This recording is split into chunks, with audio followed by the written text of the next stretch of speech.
wabarakatuh.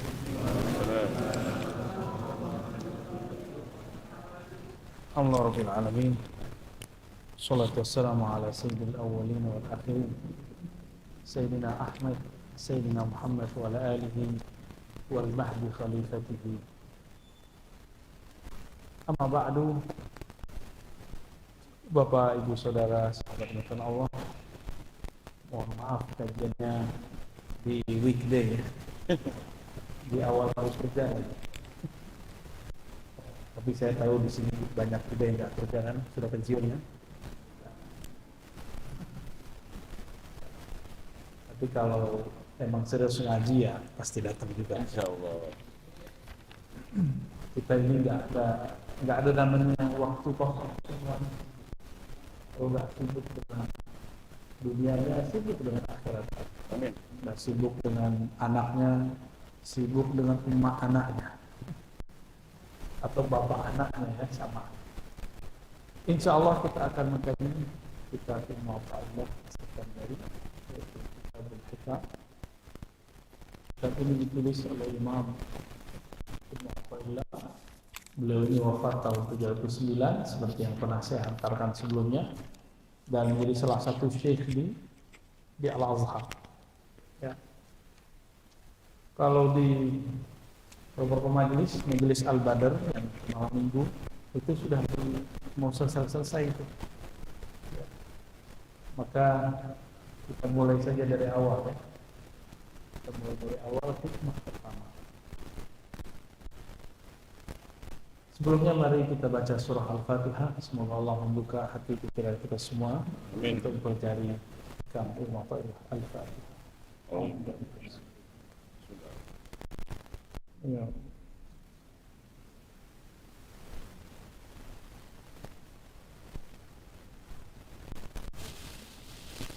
Wabisana di Al-Muttasil dengan Imam Al-Ta'ala Sakandari Qal, beliau berkata min alamat al-i'timad ala al-amal nuqsan raja ila wujud jalal. Min yang berarti dari atau di antara, alamat bagi bahasa Indonesia tanda-tanda, alamat nih gitu ya.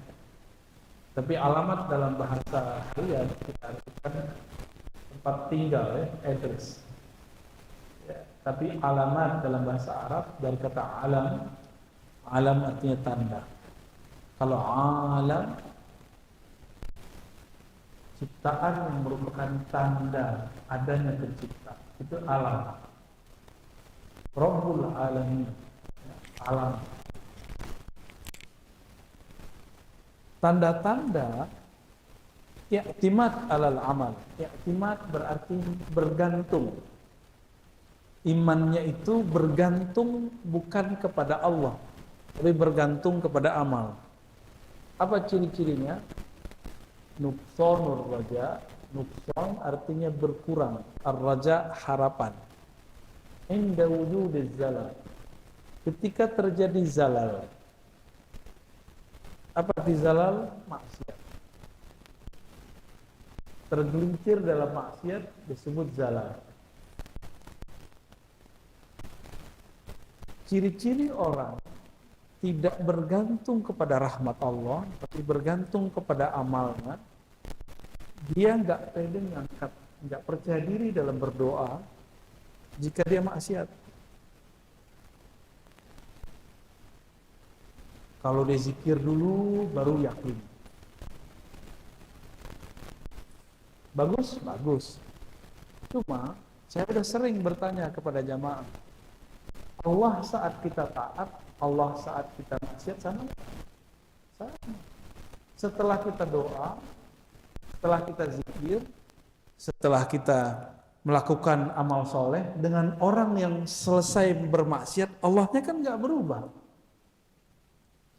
Lalu kenapa doa itu atau harapan itu menjadi tidak kuat ketika selesai maksiat? Putus asa kepada Allah, berarti dia berprasangka kepada Allah Subhanahu wa ta'ala. Ini bahayanya. Maka berdasarkan ini Al-Imam Asy-Syarqawi Syarqawi ini kita punya sanad ke beliau, ini pensyarah kitabnya. Hikam teksnya disyarah. Begitu juga Ibnu Ayyad, ya, mereka sepakat mengenai ada tingkatan-tingkatan hamba dalam beramal. Yang pertama yang bergantung dengan amalannya supaya dapat pahala.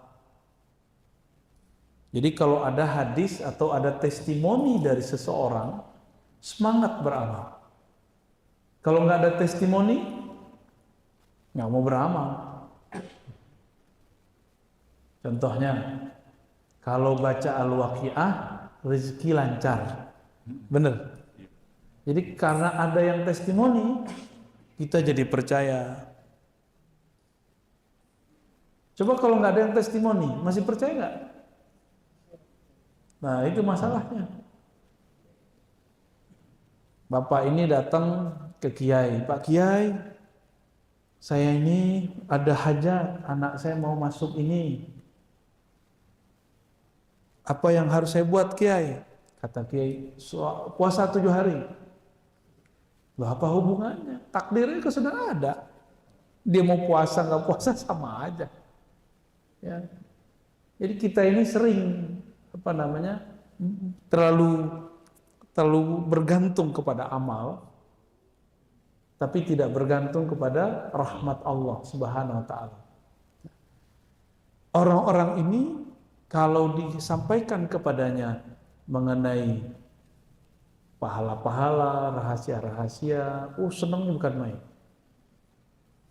Jadi orang begini ini hobi wiridan, tapi pengen dapat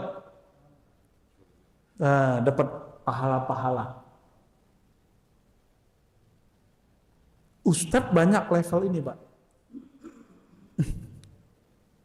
Ustadz banyak level ini. Amalnya amal fisik. Ibadahnya ibadah fisik. Maka ketika ada persoalan akhir zaman, apa kata mereka? Oh ini sudah akhir zaman, sudah banyak kekacauan. Mari banyak-banyak ibadah. Ibadah apa? Ibadah fisik. Yang nggak nyambung. Kalau akhir zaman, yang diperlukan bukan banyak ibadah, tapi banyak ma'rifat. Ibadah juga, tapi ibadah ruh.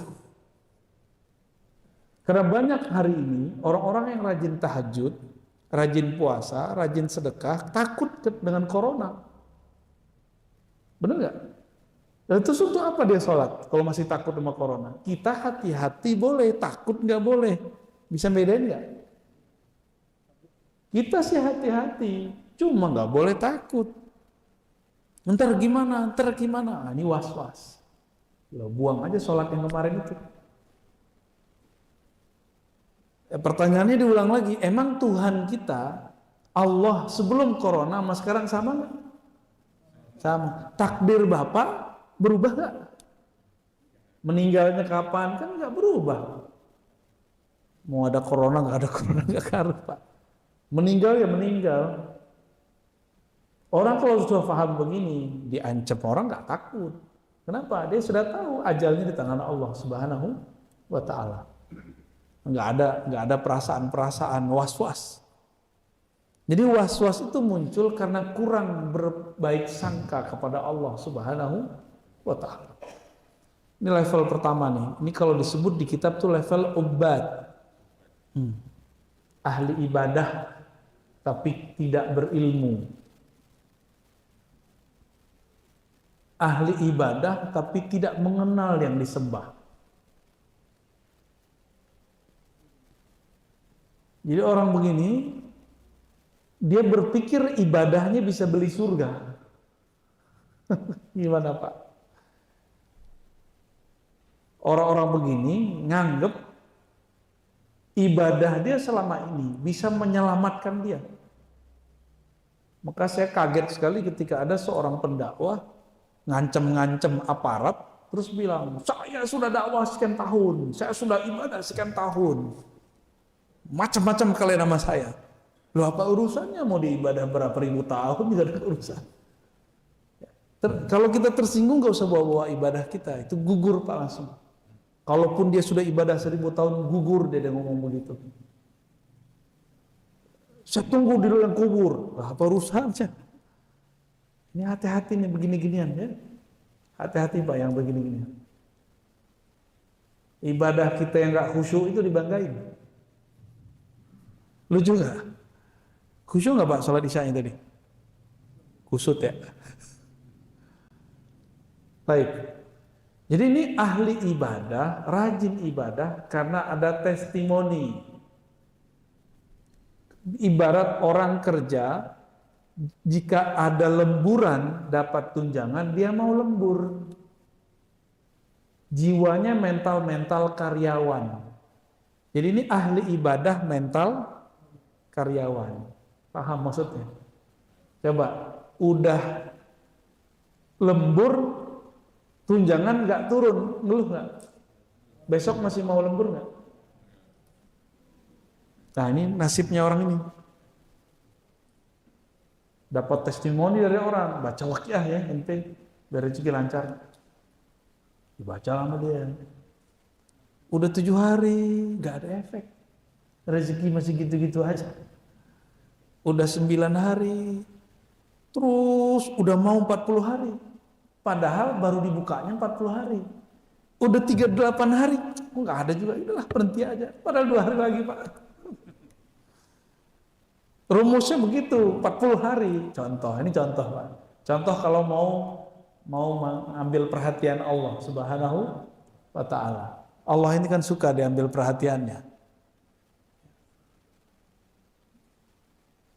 Berprasangka kepada Allah SWT. Akhirnya mikir, saya ini doa sekian tahun, apa Allah nggak denger ya? Tuh, suuzon nggak sama Allah?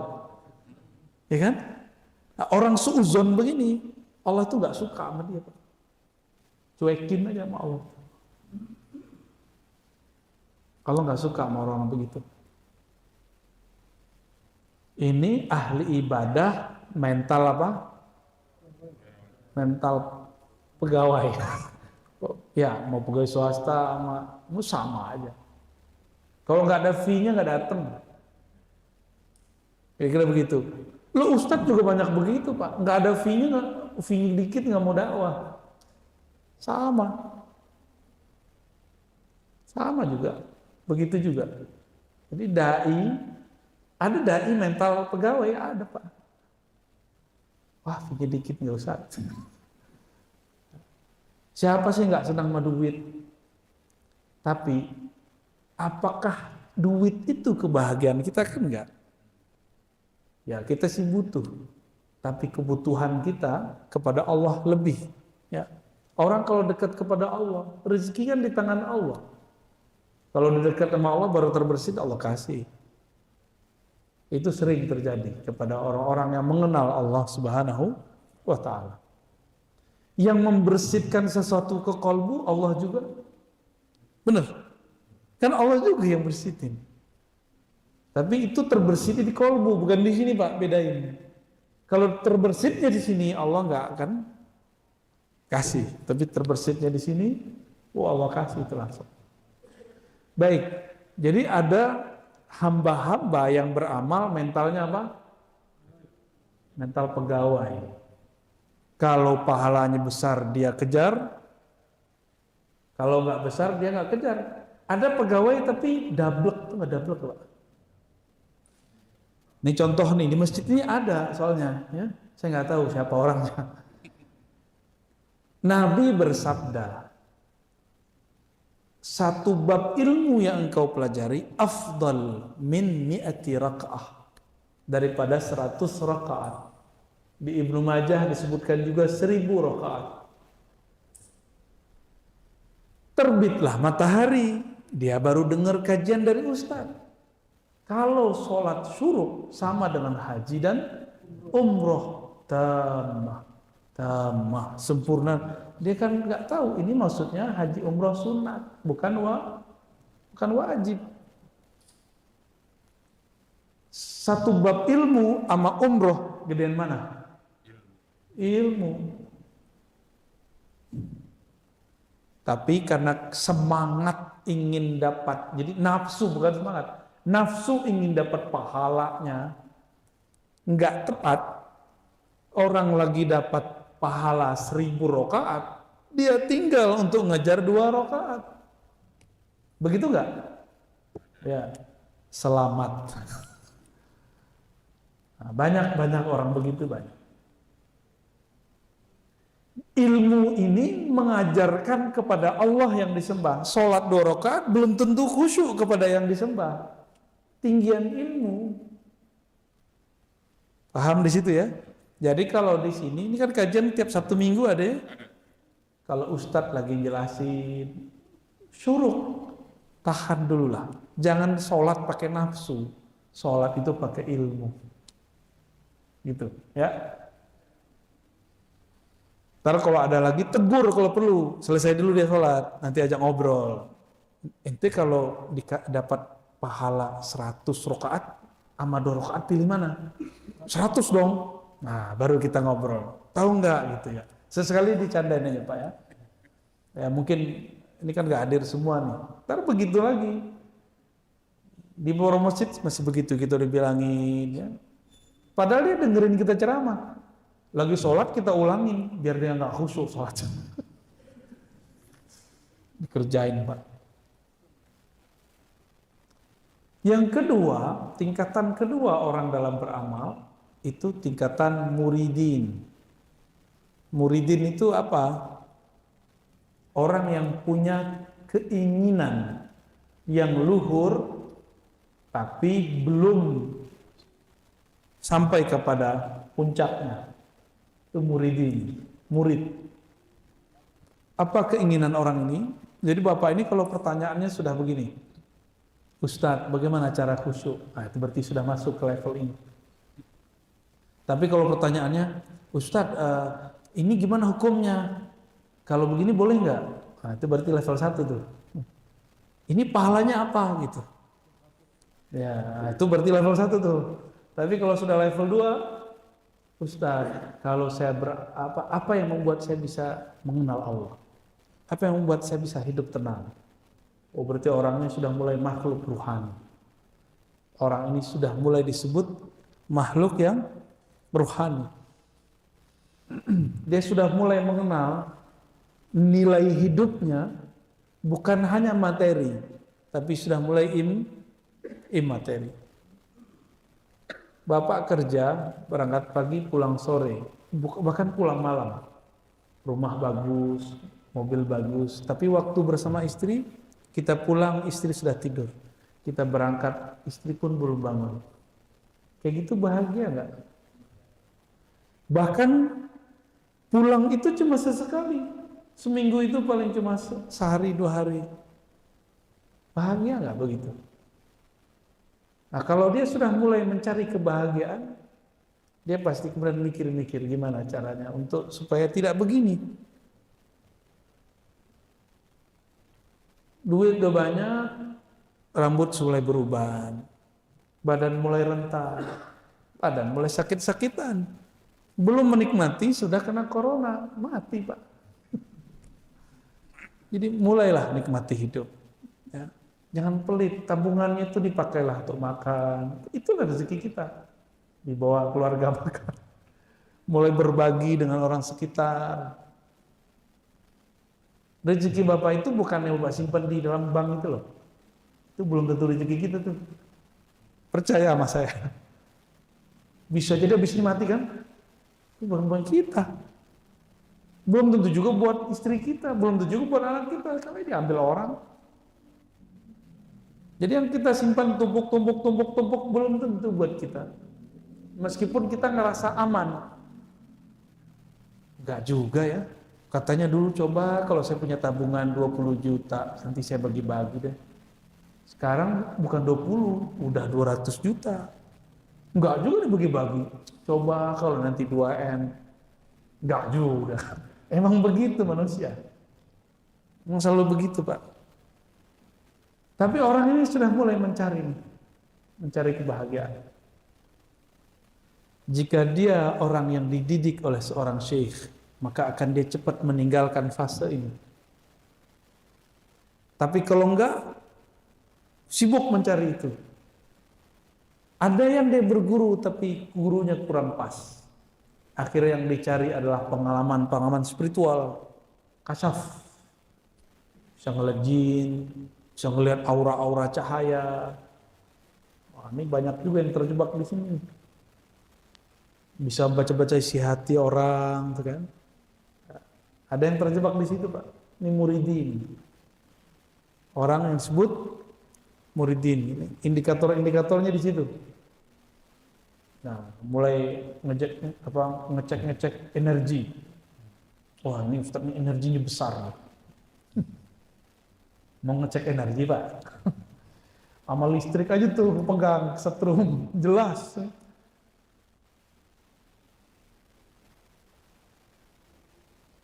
Ini harus cepat-cepat ditinggal ini. Karena ini pun belum disebut hamba hakiki.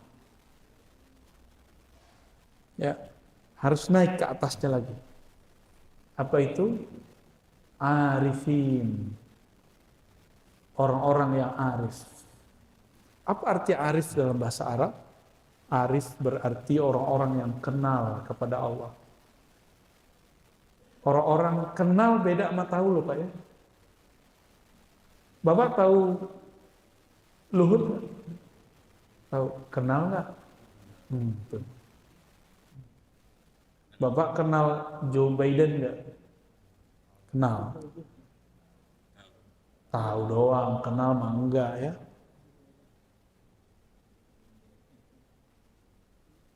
Bisa bedain kenal mah sama tahu? Bisa ya. Jadi tahu itu sekedar tahu. Tapi kalau kenal, kita sudah mulai mengetahui namanya, ya, siapa dia, kita pernah bertemu lah minimal. Kalau tahu ya bisa tahu dari orang.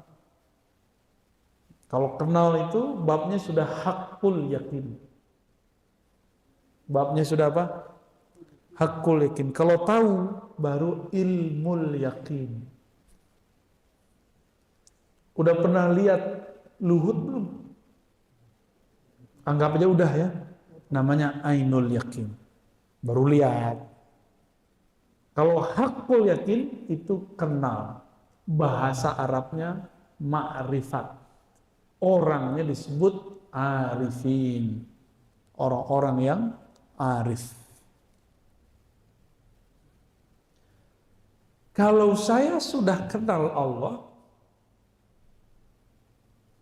maka sholat itu apapun keadaannya pasti saya sholat.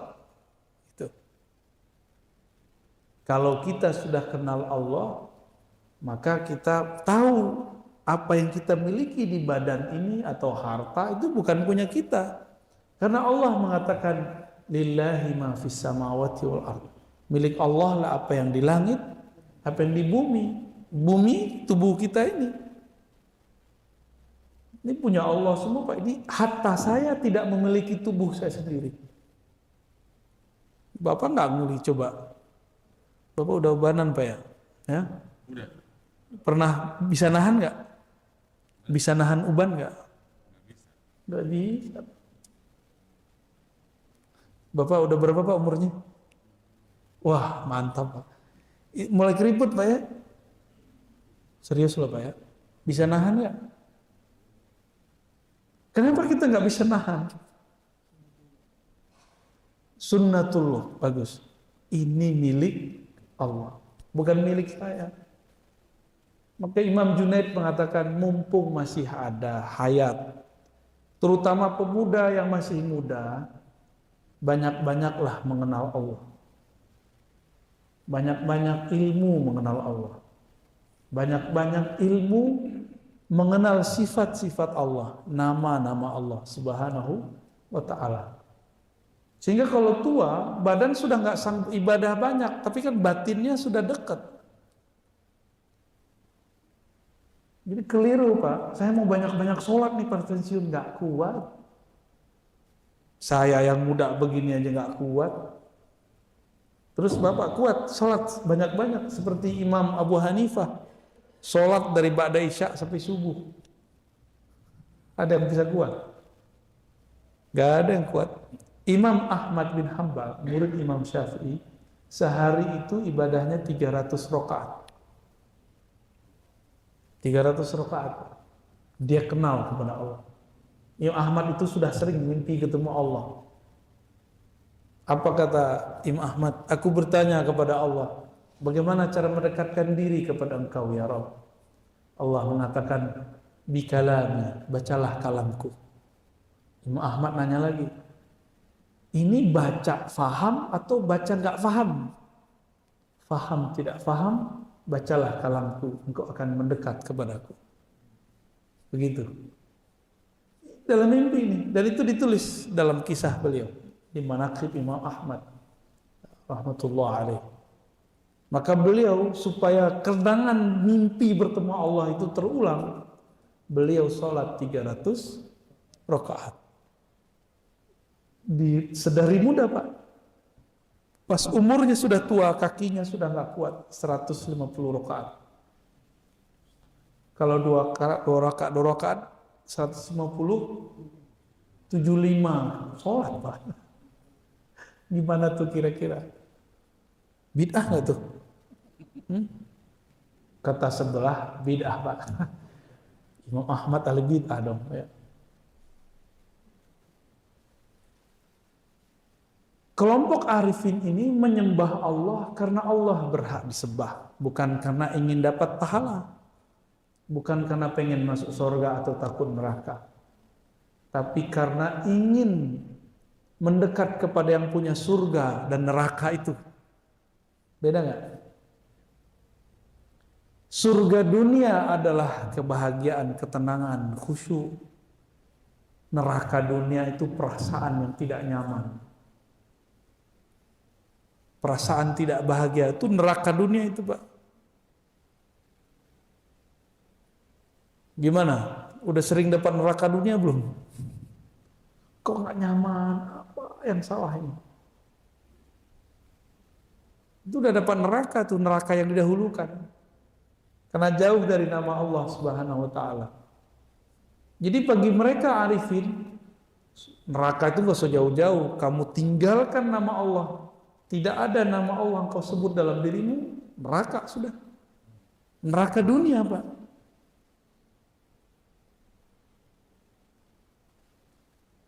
Maka mereka ingin bersama Allah.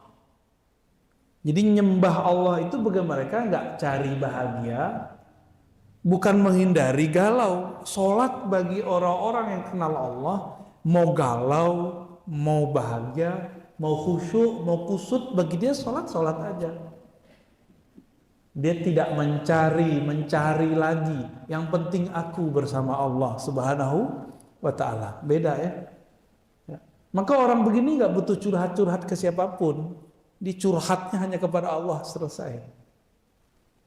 Bapak kalau curhat ke hamba, ke teman, ya, ke kekasih, bisa kecewa.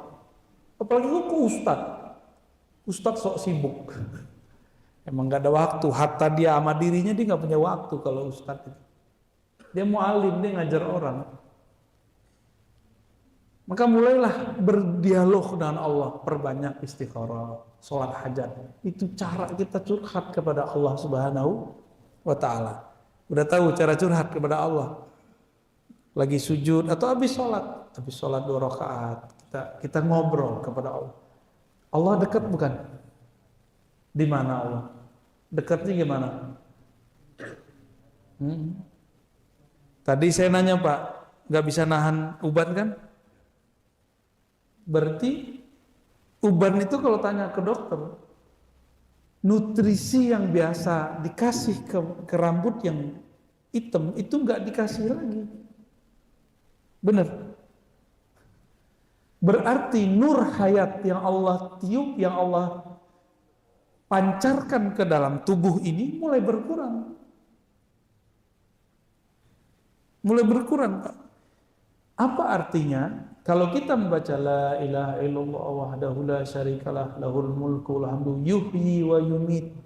Ada yuhyi, ada sifat hayat, ada nama muhyi, mumit di tubuh ini. Di badan kita ini. Dekat kan berarti? Jadi tubuh ini adalah nama Allah. Maka Bapak kalau sujud, mim kepalanya, badannya ha, ya, mim dal. Jadi tubuh kita ini ada replika daripada nama Nabi Muhammad sallallahu alaihi wasallam. Nabi Muhammad itu batinnya sujud terus kepada Allah. Maka dalam riwayat yang sahih Bukhari, setiap kali Nabi minta syafaat kepada Allah untuk membantu hamba-hamba, itu Nabi sujud, Pak. Itulah jawaban. Jadi Nabi ngapain naik ke aras? Nabi sujud di aras itu. Semua nabi-nabi dapat posisi di aras Allah, bertingkat-bertingkat. Tapi yang bisa menembus aras sampai ujungnya itu cuma baginda Nabi Muhammad SAW, dan beliau sujud di situ.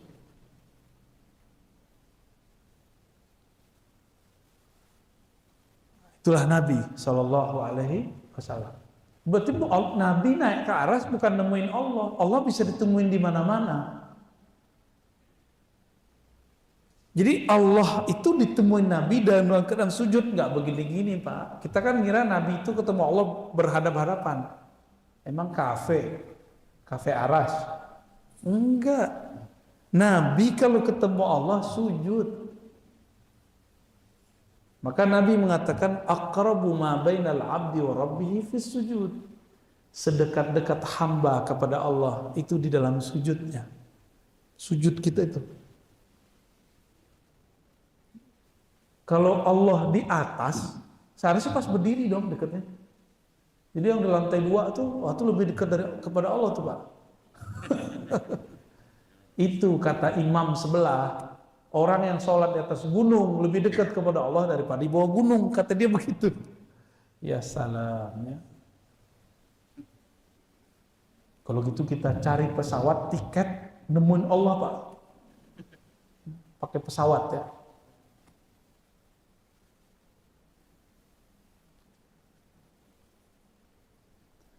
Arifun, orang yang menyembah Allah karena Allah layak disembah. Orang yang membaca kalam Allah karena itulah cara komunikasi kepada Allah. Terus apa maksud Nabi ngomong? Kamu baca Quran satu huruf sama dengan 50 atau 1 10, kalau berwudu 50. Itu untuk orang level 1. Jadi Nabi ini kalau ngomong sama sahabat itu ada level-levelnya. Pemula dikasih hadis itu. Baca Quran nih, 1 huruf sama dengan 10. Kalau kamu sholat, sekian. Kalau kamu sholat dalam keadaan wudhu segala macam, dikasih sekian. Itu pahala-pahala, kebaikan-kebaikan yang disebutkan untuk motivasi para pemula di kalangan sahabat. Paham? Ya? Abu Bakar digituin enggak? Enggak. Umar enggak laku sama Umar begitu. Tapi mereka, para sahabat, kalau mengajarkan pemula lagi, disampaikan hadis itu. Itulah mimpinya Imam Ahmad tadi. Baca kalam Allah itu adalah media terdekat kepada Allah. Karena Quran itu kalam. Quran itu bukan mushaf itu, Pak. Itu mushaf, tulisan yang merekam kalam Allah. Tapi kalam Allah bukan itu. Itu mushaf namanya. Mushaf Al-Quran, bukan Al-Qurannya.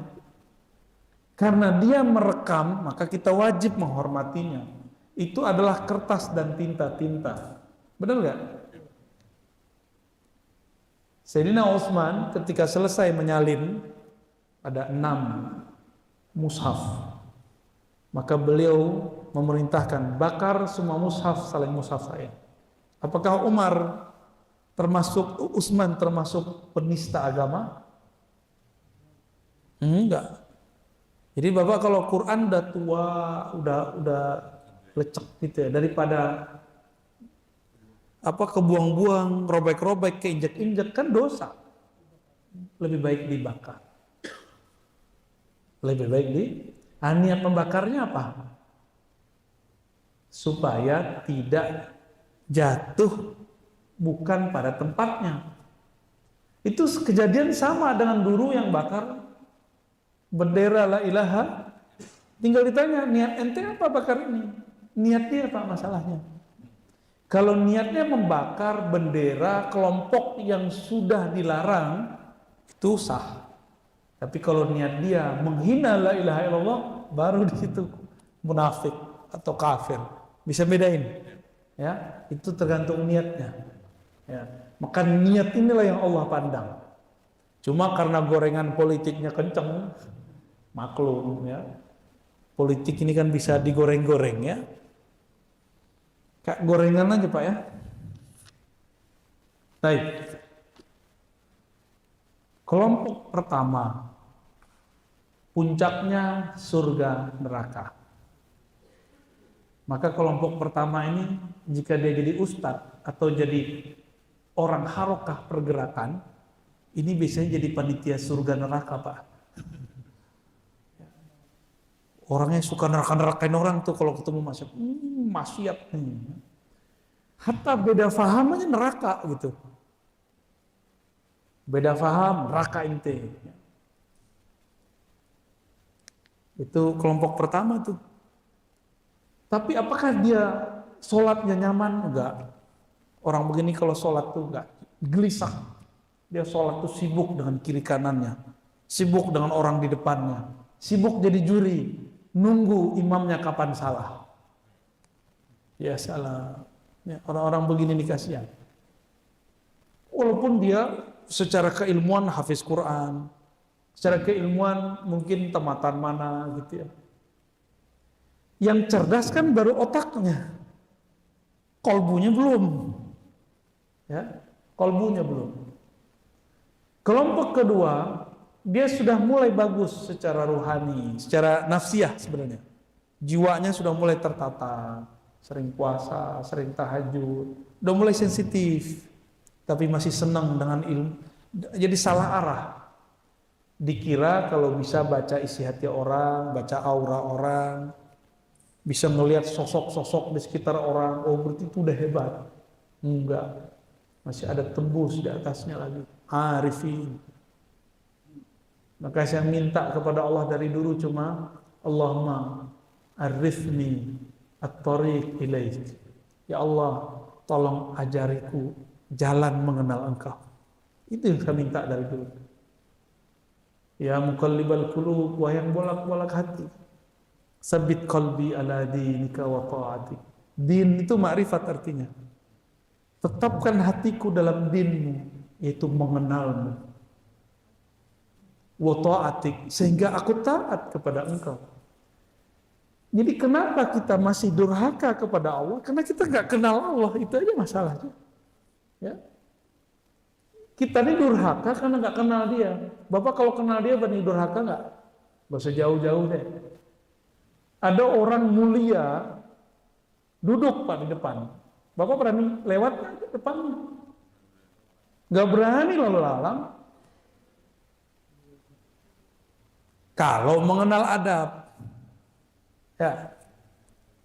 Tapi kalau nggak kenal, lalang aja. Lu siapa gitu? Nggak kelihatan, dia nggak tahu siapa. Nah itu bedanya. Apalagi kepada Allah.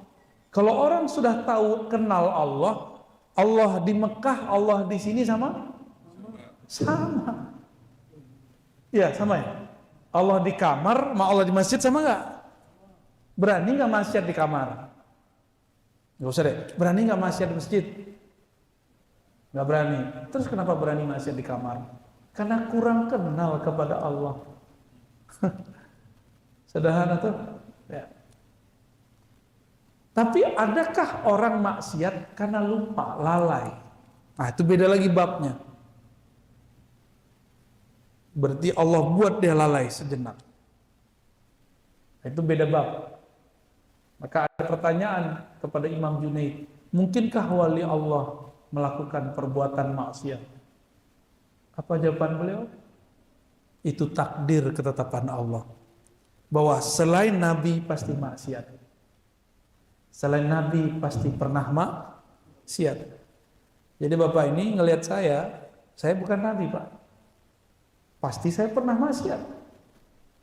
Saya ngelihat Bapak sama, Bapak bukan Nabi kan? Pasti pernah maksiat, benar gak? Baru maksiat kali ya. Enggak maksiat mata, maksiat telinga. Enggak maksiat telinga, maksiat lidah. Enggak maksiat lidah, maksiat kolbu. Kolbu enggak ketahuan. Ini jujur nih, pernah ngeremehin orang nggak? Tiap hari. Pernah merasa lebih pinter nggak dari orang jamaah di samping kita? Itu dosa besar itu Pak. Kiber namanya, sombong. Sholat terbersit nggak? Ingin disebut orang yang sholat? Udah kena itu sudah. Bukan riya namanya. Terbersit ingin disebut orang sholat. Jadi kalau sholat tuh langsung cari saf paling belakang imam. Tahu diri, mau duduk di belakang imam tuh tahu diri Pak. Sok soleh namanya tuh. Ya. Pantas nggak kita duduk di belakang imam nih? Yang di belakang imam ini orang yang siap gantiin imam Pak. Oh kecuali antum memang merasa pantas gantiin imam karena merasa ilmunya paling benar. Ya. Dan banyak yang begitu Pak. Dia kalau ngerasa ilmunya lebih baik langsung. Tapi ada yang nggak begitu, lagi jos, lagi semangat. Nah kalau ini kita rahmati, kita sayangi orangnya, kita kasih perhatian Pak. Dia lagi semangat nih belajar agama. 8 hadis, tuh tahapan soft pertama. Soft pertama itu kan bisa di ujung, bisa di sono. Jangan di sini. Pakai celana gunung lagi kan. Nggak sopan amat sholat. Sholat dia pakai sarung. Nabi itu nggak pernah sholat pakai celana gunung. Coba antum cari deh hadisnya. Ustadz, yang penting kan di atas mata kaki. Pakai sarung lebih enak di atas mata kaki. Tinggal diputer-puter aja. Yang pantas sholat itu. Apalagi pakai training. Yang paling lucu pakai celana dalamnya orang Arab. Tahu nggak celana dalam orang Arab? Itu yang putih itu. Ada yang pakai nggak? Mohon maaf nih. Sunnah Nabi pakai sarung, pakai celana boleh, tapi jangan pakai celana dalam orang Arab. Oh ini celana sunnah nih. Ya salam. Yang ngerti sunnah itu ahli hadis. Itu namanya ahli hadas. Ya. Kalau mau pakai gamis sekalian atau begini ya kan? Kalau nggak celana yang pantas. Kita kalau ke kantor celananya yang pantas, masa ke masjid celananya nggak pantas. Itulah makna ayat khudzu zinatakum inda kulli masjid. Ambillah, pakailah pakaianmu yang pantas ketika ke masjid. Bapak keren-keren kan ke masjid, ke kantor. Mau ketemu siapa di kantor? Ketemu makhluk kan? Ini mau ketemu Allah, masa nggak bagus-bagus? Jadi mulai besok pagi ke masjid tuh pakai baju yang bagus, nggak mesti baru, ya yang bagus. Ada Pak di sini yang sholat pakai celana gunung belakang imam? Mau bilang ada, nggak jadi. Nggak tega katanya. Itu bukan dimarahin Pak, disayang orang begitu. Dikasih perhatian dia. Mungkin dia baru dapat hadis fadilah soft pertama. Kan kalau di Sahih Bukhari itu lafaznya begini. Seandainya manusia tahu, ya, law arafan nas, law aliman nas, ma fil azan wa saffil awal. Kalau orang tahu apa rahasia azan dan saf pertama, lastabaqu alaihi. Maka mereka akan berlomba-lomba untuk azan, diundi kalau perlu. Bapak itu undian rumah nomor berapa Pak? Angka A1 Pak Abdullah, Pak Abdurrahman, Abdurrahim, diundi Pak. Kalau orang tahu rahasia azan, tapi kan bapak ini sok kaya, bisa bayar merbot, gaya ya. Gregetan kita sama orang begitu. Ya. Tapi karena azan ini simbol Islam, nggak bisa juga kita pakai undi-undian. Kita carilah orang yang suaranya enak didengar. Kalau ngikutin Nabi berat, kata Nabi, ambillah muazin yang tidak minta tarif. Berat. Berat kan? Berat sekali. Kalau sekarang nggak ada orang begitu. Ada paling di pojok-pojok kampung. Nggak ada. Kita pengertian juga dengan muazin kita. Dia nggak minta, tapi kita fasilitasi. Tanda kita memuliakan beliau. Ini kan lucu ini para jamaah ini. Kalau guru les, guru private anak, dibayar mahal. Giliran guru ngaji, imam, bayarnya dikit. Akhirnya imam ini kurang ikhlas, wajar. Dompetnya Pak. Jadi dia sholat, Allahu Akbar, dompetku kecil ya Allah. Allahumma salli ala Muhammad. Wah, udah 8:30 ya.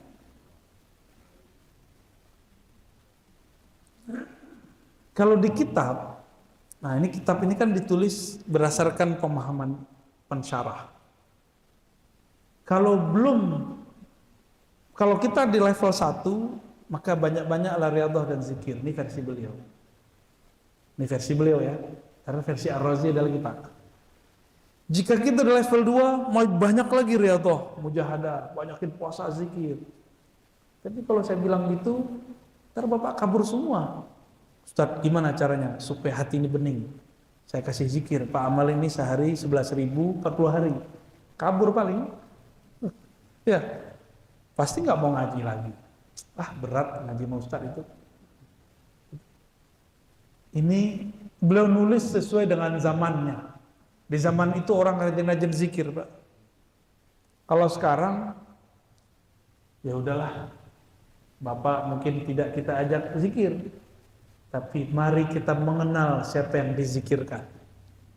Maka sesekali saya request whiteboard di sini, ya, supaya nanti kita menjelaskan bagaimana cara mengenal Allah dalam peta pemikiran kita, ya, supaya masuk ke kolbu, menyentuh ruh.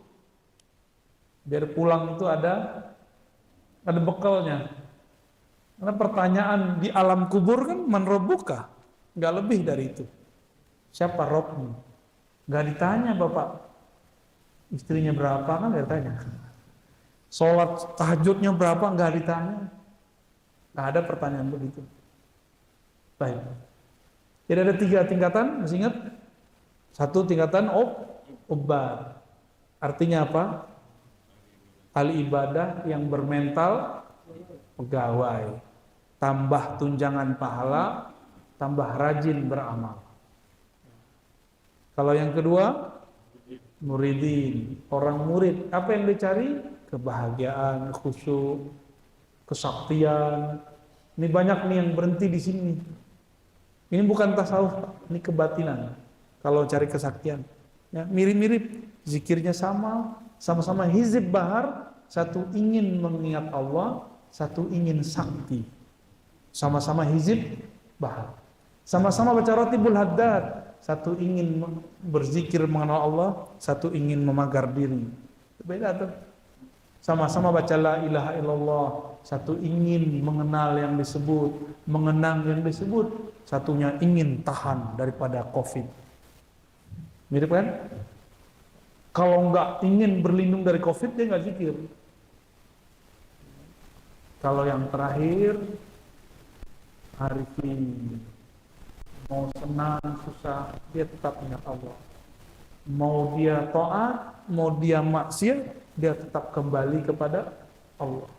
Harapannya kepada Allah dalam taat sama harapannya ketika selesai bermaksiat. Nah, itulah Nabi Khidir. Nabi Khidir ini contohnya. Habis bunuh orang, nggak berubah tuh. Biasa aja tuh. Ini beda dengan psikopat loh Pak ya. Psikopat kan mirip-mirip tuh. Tenang, dalamnya galau. Arifin ini menyembah Allah karena Allah berhak disembah. Memuji Allah karena Allah berhak dipuji. Kalau yang pertama, memuji karena ingin ditraktir. Kalau yang ini, memuji karena Allah layak dipuji. Pilih mana Pak? Punya teman muji kita karena pengen ditraktir, atau dipuji oleh orang yang emang dia memuji kita, bukan karena apa-apa. Pilih mana? Mana yang bisa jadikan teman? Yang kedua, maka mereka disebut teman-teman Allah. Itulah ahlullah. Mereka lah yang disebut wali Allah. Jadi sudah paham kriteria wali? Sederhana toh? Kesaktian ada di level 2, tapi di level 1 mereka nggak perlu sakti karena sudah bersama dengan Maha Sakti. Nah, kalau Bapak sudah paham begini, jangan salah lagi menilai wali. Wali itu arifin, bukan orang sakti. Ya, barangkali cukup Pak ya. Ada pertanyaan? Ya, tafadhol. Silakan. Oh, satu dulu ya. Ustaz, mengenal tadi istilahnya, saya mengenal istilah tauhid, Ustaz. Ada tauhid uluhiyah, tauhid rububiyah. Kemudian di buku Ustaz ada tauhid somadiyah, dan tauhid ahadiyah. Ya. Kemudian di tetangga sebelah ada yang menambahkan asma wa sifat dan uhniyah. Mohon penjelasan Ustaz, apa ini yang kita pelajari tauhid kenal Allah? Kalau yang mau serius nanti pakai whiteboard aja Pak. Oh baik. Karena nggak akan paham kalau nggak ada visualnya. Tapi saya jelaskan secara umum ya. Tauhid ahadiyah itu kul huwallahu ahad. Allah sendiri. Ahad itu artinya Allah sendiri, nggak ada siapapun bersamanya. Kalau as-samad, Allah ciptakan makhluk, makhluk itu memerlukan dia. Allah ciptakan aras, ar-roh yang memerlukan aras atau aras yang memerlukan Allah? Aras yang memerlukan Allah. Itu somadiyah. Ya. Somadiyah itu tauhid. Kalau dibahasakan bahasa awam umum disebut rububiyah. Ya, kalau ahad itu tauhid uluhiyah. Ini bukan versi sebelah Pak, versi ilmu ma'rifatullah. Ahad itu Allah mengesahkan dirinya sendiri dengan dirinya sendiri. Gak ada makhluk. Kalau as-samad, Allah mengesahkan dirinya sendiri lewat makhluk-makhluknya. Jadi ketika Bapak sholat itu bab somad gitu namanya. Gitu ya. Al-Hallaj itu dia tembus kepada pemahaman ahad. Tapi dia lupa dia bertubuh jasad. Maka dia mengatakan anal haq. Tapi pas dia sadar balik lagi kayak biasa lagi. Cuma kalau lagi mabuk, ekstase, begitu dia. Syekh Siti Jenar di negeri kita ya, itu sama tuh. Dia mabuk dalam ahadiyahnya Allah Subhanahu wa ta'ala. Kalau ahad nggak ada kita, nggak ada kami, nggak ada nahnu. Kalau orang kebatinan masih ada kami. Di dalam diri kami ada Allah, tuh kan? Allah kecil dong. Itu orang kebatinan. Untuk apa lagi sholat? Allah udah di dalam diri. Siapa yang ngomong begitu? Orang kebatinan. Berarti Allah kecil nggak? Ya kecil lah, gedein dirinya kan. Kalimat-kalimat begitu berbahaya. Kalau sudah disebut Allah ahad, tiada lagi aku, tiada lagi kamu. Ya. Tiada makhluk, yang ada hanya Allah. Oh kita nyatu, enggak ada penyatuan. Memang kita nggak ada. Di sisi Allah itu kita nggak berarti. Di sisi Allah kita tidak berarti. Itulah ahad. Bapak dari kemarin ngerasain nggak punya bayang-bayang? Nah kira-kira begitulah. Tapi jarang lupa, jarang inget. Kalau nggak saya ingetin kan nggak inget. Seumur hidup nih, merhatiin nggak bayang-bayang kita? Kecuali lagi jadi anak kecil, main-mainin bayang. Nggak penting kita ini sama Allah. Maka carilah perhatian Allah Subhanahu wa ta'ala. Nah itu.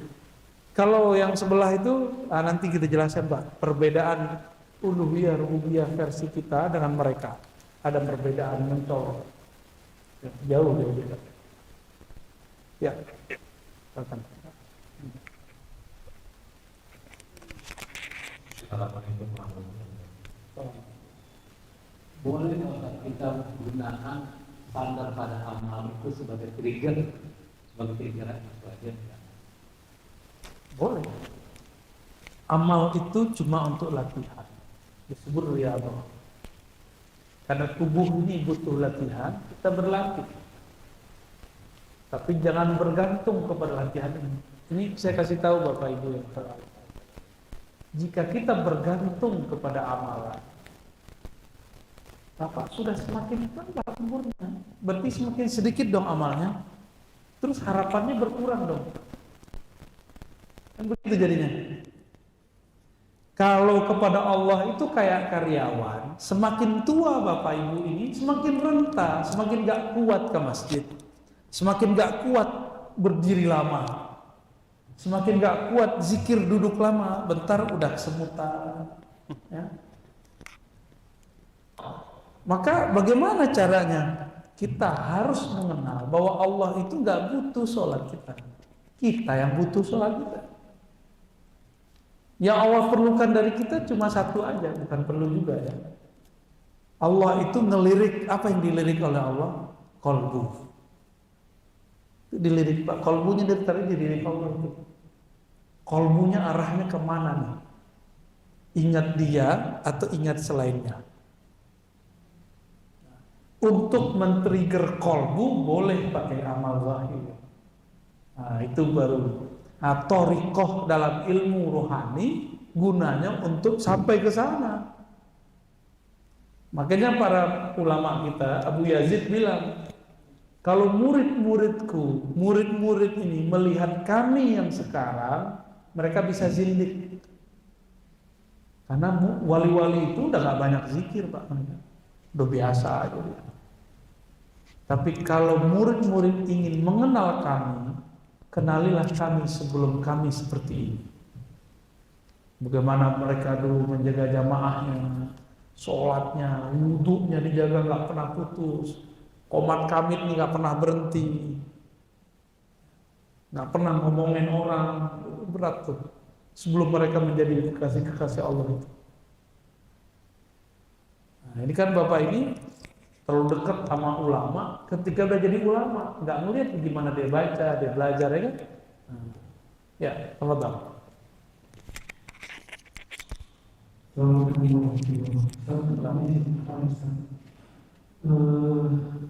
Yang dari Ustaz kasih tahapan tadi Ustaz, apakah mungkin Ustaz secara singkat seseorang bisa mencapai arifin Ustaz?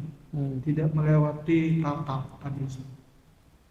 Jadi tidak ini sudah tiba-tiba dengan apa itu tiba-tiba dia udah sampai makrifat arifin. Oke. Bisa nggak Bapak tiba-tiba nyampe ke Mekah? Bisa nggak tiba-tiba kita selesai S3 tanpa kuliah S1? Tapi ada namanya Pak Doktor Honoris Causa. Ya. Terus gimana supaya bisa cepat sampai di sana? Ikutlah kendaraan orang yang sudah sampai. Itu cara cepatnya. Jadi supaya Bapak gak mampir dulu jadi muridin, ikut pesawat arifin. Paham maksudnya ya? Supaya nggak diputer-puter dulu sama GPS, sama orang aja, langsung sama dia. Udah sama saya, langsung jalan nyampe kita. Dia tahu jalan-jalan tikus. Kalau GPS, jalanlah ada portal, putar lagi, kira-kira begitu. Jadi caranya gimana? Bapak harus berburu dengan wali, minimal pangkatnya Al-Qutub. Karena dia sudah bertemu Allah Subhanahu wa ta'ala. Wali kutub itulah yang disebut arifin. Tidak semua wali sampai makamnya kutub. Kutub itu poros, Allah itu memandang kalbunya. Dia sudah pernah bertemu Allah. Dalam sebuah riwayat ya. Waman ra'allah lam yu'adzibuhu. Siapa yang sudah memandang Allah, maka Allah tidak akan menyiksanya. Cuma saya teliti nih riwayatnya tidak sampai derajat sahih. Namun sesuai maknanya dengan hadis-hadis yang sahih. Kita kan nggak bisa memandang Allah. Terus apa makna riwayat? Siapa yang melihat Allah, Allah tidak menyiksanya? siapa yang dipandang kalbunya oleh Allah dengan rahmat, di saat itulah dia memandang Allah. Sesuai dengan hadis Sahih Bukhari. Jadi hamba-hamba yang Allah pandang, ada Pak hadisnya. Nazarallahu ilaihi. Ada hamba-hamba yang Allah tidak pandang dengan rahmatnya. Jadi kita ini, kapan kita bisa memandang Allah? Jika Allah memandang kepada kita. Kapan kita bisa ingat Allah? Ketika kita disebut oleh Allah. Jadi Bapak ini kalau zikir, terkoneksi lisan sama kolbu, itu Allah lagi nyebut kita tuh. Kan enggak? Tapi gimana caranya? Bapak harus punya mursyid. Ya, orang mau Mekah aja harus ada gaib. Mekah itu Pak, masih dunia itu. Ini kita mau ketemu Rabbus samawati wal ardh, Rabbu Makkah, Rabbul Arsy, Rabbu Ka'bah, pencipta Ka'bah, yang memuliakan Ka'bah ini yang mau kita temuin. Masa nggak pakai gaib? Oh saya bisa sendiri, saya orang pinter. Ya sudah, jalanin sendiri. Banyak orang kepedean karena ngerasa ada sekolah, ada nyantri, banyak Pak di luar sana. Kiai, profesor ngerasa bisa sendiri. Apa yang terjadi? Gak sampai-sampai. Nah, dosen tasawuf banyak di kampus-kampus. Hatta di Mesir itu banyak dosen tasawuf. Tapi yang mengamalkan tasawuf gak banyak. Yang ngajar hikam banyak Pak. Tapi yang merasakan hikam huruf per huruf itu gak banyak. Ya. Jadi gimana cara cepat? Cara cepat ikut kendaraan orang yang sampai ke sananya cepat. Percaya, itu kata kuncinya. Percaya kepadanya. Oh, ujiannya berat, mau ketemu itu berat. Jadi yang berat itu ujiannya, bukan menjalani. Menjalani mah gampang. Ya. Udah Pak. Ada lagi pertanyaan? Ada Ibu, ini mungkin tidak berhubungan dengan apa yang Ustadz sampaikan, bisa juga Ustadz ya? Ya. Maaf dari Ibu.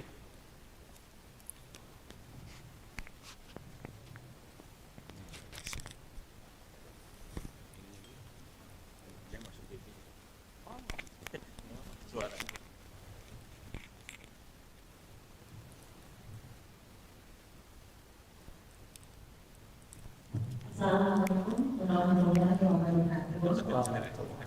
Mohon maaf Ustaz jika ada pertanyaan saya ini mungkin maaf dulu saya pahami. Yang saya mau tanyakan tadi Ustaz sampaikan kalau kita tidak boleh bersandar pada rumah kita. Nah, yang saya jadi pertanyaan, bagaimana jika kita bersedekah, kita meniatkan dalam sedekah kita itu sesuatu yang diniatkan itu. Nah, apakah itu juga termasuk contoh saya sering dengar dari beberapa sharing di media kalau kita sedekah subuh itu kita meniatkan sesuatu, terus kita ada sakit kita dianjurkan untuk bersedekah. Nah, itu apakah itu dalam golongan kita masih bersandar pada sedekah itu sendiri? Baik. Nah, itu yang saya minta tolong juga untuk dijelaskan. Terima kasih Pak. Baik, ini bagus ini pertanyaannya, karena banyak yang begitu. Tadi saya mengatakan jangankan orang awam, ustadz saja, itu banyak yang levelnya level ubah, hamba-hamba yang bermental pegawai. Itu banyak sekali. Maka ketika dia mengajar, itu yang diajarkan, karena masrob rohaninya, rasa yang dia dapat baru sampai di situ. Sedekah biar lancar rezeki, sedekah biar mengusir tolak bala, ya kan? Ya, sedekah supaya menyembuhkan penyakit. Pertanyaannya, udah sedekah enggak sembuh, masih mau sedekah? Ya, kira-kira katanya sedekah dapat 10 kali lipat, udah ditunggu sebulan nggak muncul-muncul, masih mau sedekah nggak? Berarti sedekahnya karena pengen ditambah. Disinilah kekeliruan. Saya sudah menyebutkan 2 atau 3 kali di beberapa majelis. Orang keliru membaca ayat ini. La in syakartum la azidannakum. Ini banyak yang salah. Suara sih enak, pemahamannya nggak enak. Jika kamu syukur, Allah tambah. Dia lupa, lafaznya itu kan syukur dulu, tambah itu nanti. Maksud Allah, bersyukurlah engkau. Urusan tambah menambah urusanku. Jangan dibalik, ingin ditambah rezekinya, syukur. Kan gitu mereka.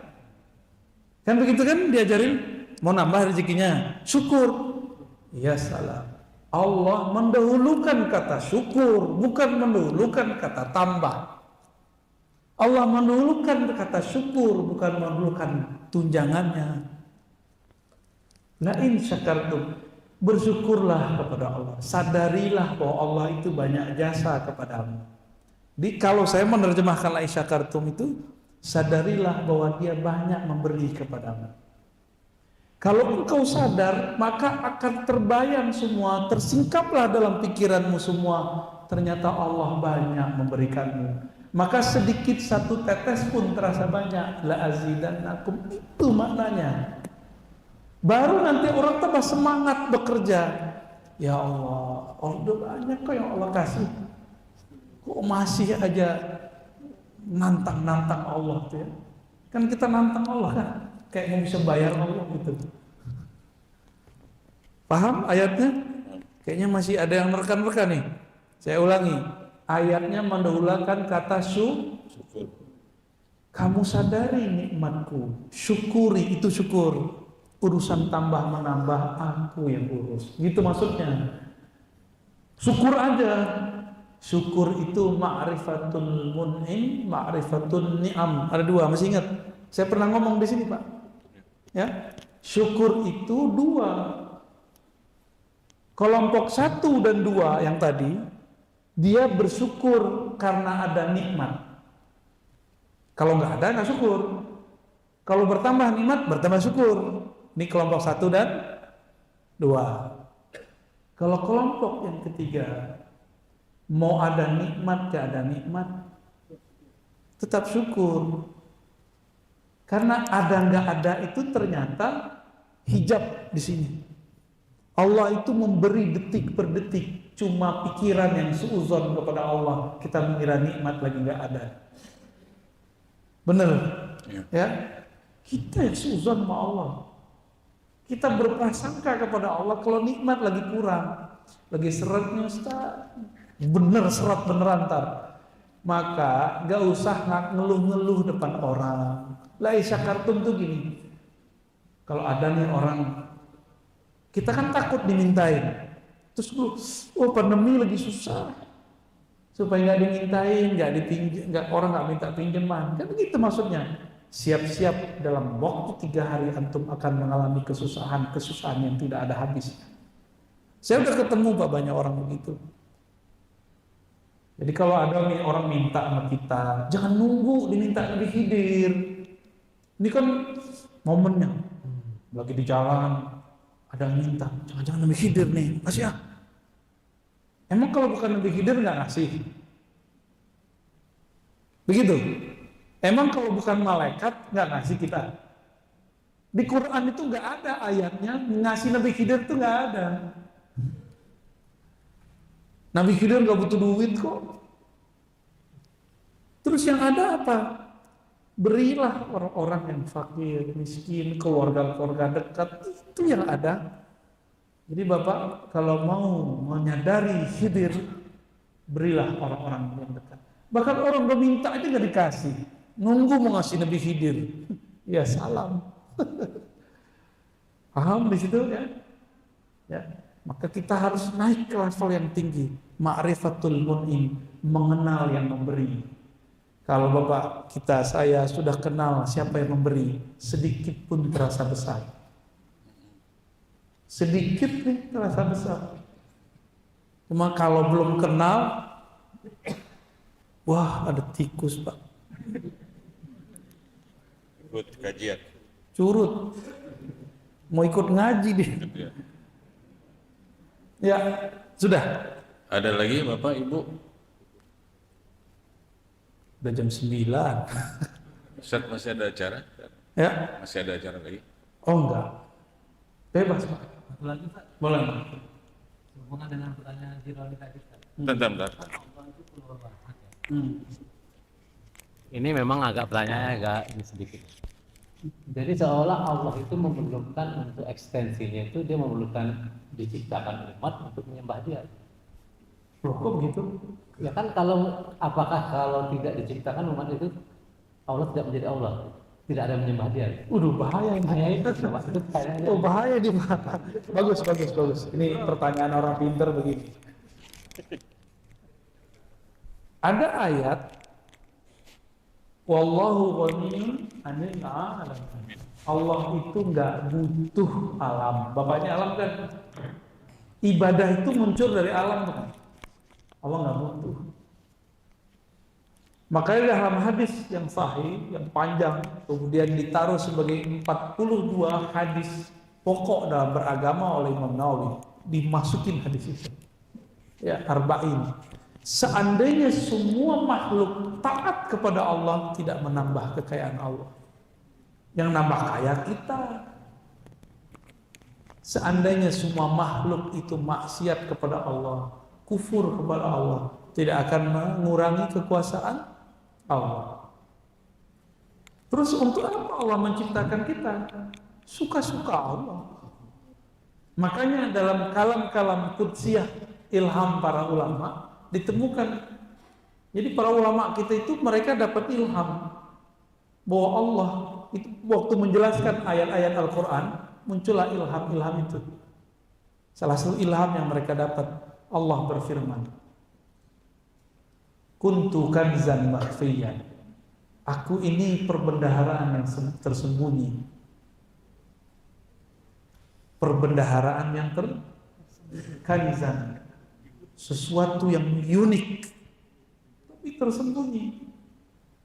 Fa ahbabtu an u'rafa. Ini beda dengan uhibbu.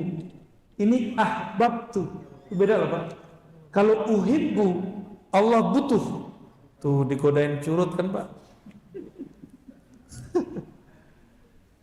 Jadi beda ya. Beda ahbabtu dengan uhib, itu dibedakan tuh, walaupun lafaznya mirip. Ya.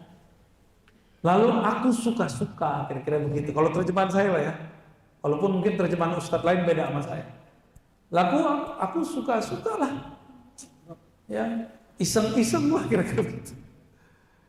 Aku suka dikenal. Nah inilah maka saya sebut yang maha narsis itu hanya Allah. Selain Allah nggak boleh. Yang pengen terkenal itu hanya boleh Allah. Selain Allah harus menumpang tenar kepada Allah. Ya, maka orang yang menumpang tenarnya, masyhurnya kepada Allah, masyhurnya abadi. Itulah nabi, itulah para wali. Mereka kalau Allah pengen tenar kan dia tenar. Ada yang tidak. Ya. Ada seorang wali nggak mau dikenal, meninggal kuburnya bahkan dipesenin jangan kasih batu nisan. Ada seorang ulama punya akses kepada penguasa, dia buat proposal, tuan penguasa tolong buat tuh batu nisan yang bagus di kuburan fulan. Dibuat, setiap kali dibuat besoknya hancur. Setiap kali besoknya hancur, kena hujan lah, kena angin lah, ada hancur. Tiba-tiba ada seorang waliullah datang, negur yang soleh ini.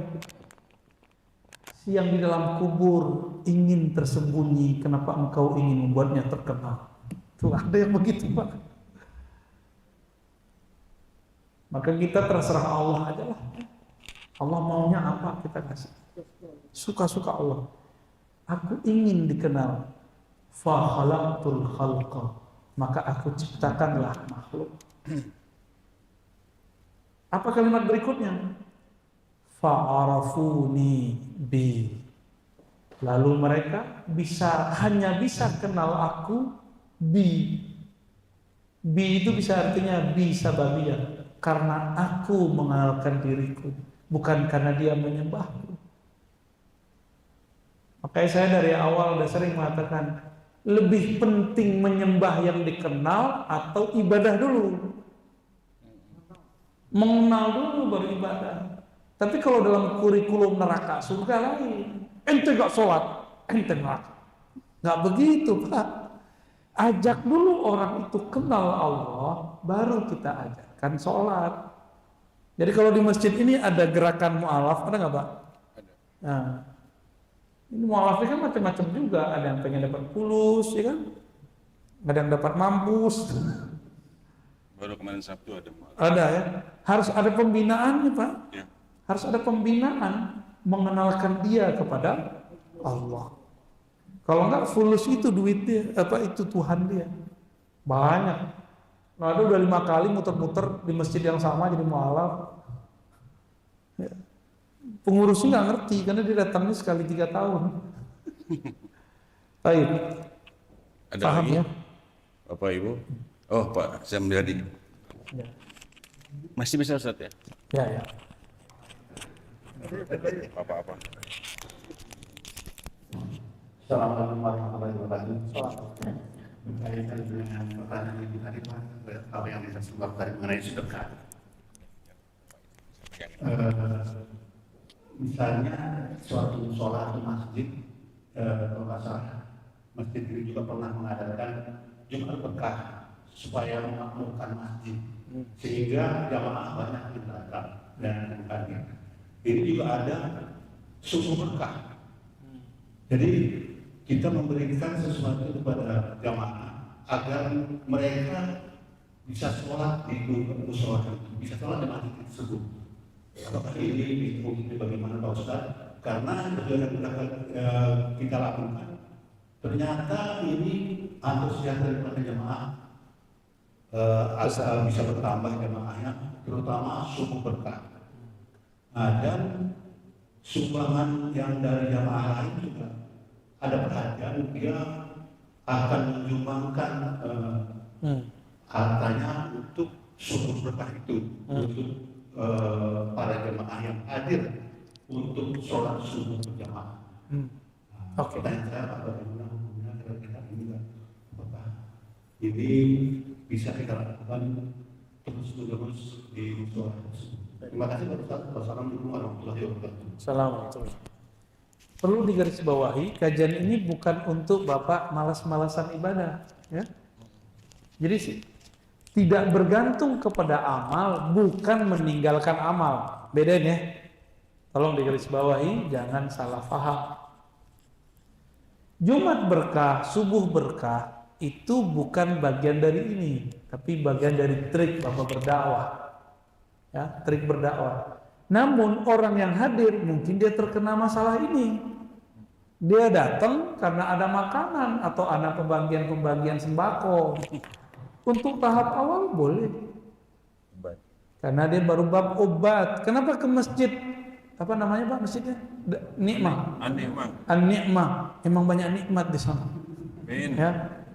Kita kalau subuh berkah dapat sarapan gratis. Kalau sarapan mah biasa Pak ya. Kita kalau sholat di situ dapat beras 5 kilo. Nah, Penuh. oh itu penuh besok tuh. Untuk awal nggak apa-apa, nggak masalah. Tapi mau sampai kapan Bapak begitu kuatnya? Orang-orang ini jangan langsung dikasih, diajak dulu ngaji. Ya. Teman-teman saya berdakwah di beberapa wilayah, itu jamaahnya harus ada makan siang nih Pak, kalau nggak mau datang. Berarti dia sendiri begitu, sama. Beberapa ustadz juga masih begitu. Kalau datang pengajian itu, jadi bukan begitu ya. Biasanya pemerintah itu kan kalau Kementerian Agama ngundang orang, kan ada fee-nya Pak. Kan ada fee-nya dia datang, rame-ramein. Kalau nggak ada, nggak sah. Bapak ini kan makhluk yang datang sekarang, bukan makhluk yang lagi berharap materi. Ini kabar gembira nih. Bapak datang ini karena haus rohaninya. Karena al-ibarat aqwatul qulub. Ibarah-ibarah yang menghantarkan kepada Allah itu adalah nutrisi-nutrisi kalbu. Ini yang bikin Bapak bisa tahan. Ya, bukan karena sembako tadi kan. Sembako kan urusan perut. Kenapa kita jauh-jauh mau antri makan di luar? Karena kita mau merasakan, memanjakan lidah. Kenapa Bapak ini mau di jam yang seharusnya sudah istirahat, masih bangun? Karena ingin memanjakan kalbu. Maka sebagai kabar gembira, sering-seringlah begini, nanti kalbunya kenyang, masuk kubur dia bisa jawab apa yang akan ditanyakan kepadanya. Amin. Amin ya rabbal alamin. Ya. Tapi jangan senang dulu, ini belum seberapa. Ya, kalau kami ngaji dulu dari jam 12 sampai jam 3 sampai jam 4. Bapak gak kuat tuh Pak ya. Boleh, tapi semuanya ngorok. Ya, bangunnya kalau curut lagi jalan. Baik. Gitu Pak ya. Ya, Cukup. mungkin Ustaz bisa ditutup kita konfirmasi. Baik Bapak, saudara, sahabat yang akan Allah, kita bersyukur kepada Allah karena Allah menggerakkan hati ini, badan ini untuk menikmati kalam-kalam darinya, kalam-kalam dari wali-walinya. Kitab ini ditulis seorang wali Allah, Al-Arif Billah Ibn Atta'illah Sekandari. Semoga Allah mengumpulkan kita bersama nabinya, bersama wali-walinya, bersama guru-guru kita nanti. Allahumma syurna ma'a nabiyyina Muhammad sallallahu alaihi wasallam. Assalatu wassalamu alaika ya sayyidana ya Rasulullah. Salam atas engkau wahai baginda Nabi Muhammad. Salam atas engkau wahai penghulu alam semesta. Allahumma syfa'na bi syafaati nabiyika Mustafa Muhammad SAW. Ya Allah, berikan kami syafaat nabimu, syafaat yang besar, syafaat yang utama, sehingga kami la nuhasab wa la nu'azzab, sehingga kami tidak dihisab, kami tidak diazab. Amin ya rabbal alamin. Sallallahu ala nabi Muhammad walhamdulillah. Assalamualaikum warahmatullahi wabarakatuh.